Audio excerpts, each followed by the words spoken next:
Hi, this is David Comfort from Democracy Action Network. Here's what's actually wild. Did you know that rural America, often seen as the backbone of traditional values, is now facing a healthcare crisis largely fueled by the very policies its residents support? It's a mind-boggling contradiction that reveals a deeper disconnect in our political landscape. President Trump's budget cuts to Medicaid are hitting rural communities hard, yet many of his staunch supporters remain in denial about the implications. Take Makook, Nebraska, for example. This small town is losing its health clinic, a lifeline for many, and yet locals are quick to dismiss the role of Medicaid cuts, labeling critics as liars. Ever notice how some people can't connect the dots when the reality hits too close to home? It's almost as if they're living in a parallel universe where facts don't matter. What if I told you that this denial stems from a decades-long narrative pushed by Trump and the GOP?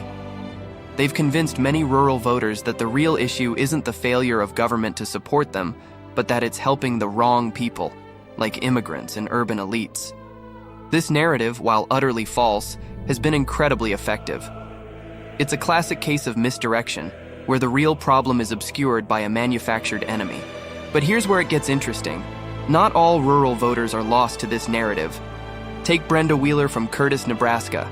She voted for Trump, but is now reconsidering her allegiance after the closure of her town's clinic. This is where we find hope. If even a small percentage of these voters start to question the status quo, it could shift the political landscape dramatically. Imagine if just 5 to 10% of Republicans decided to break away, or if millions of non-voters finally made their voices heard.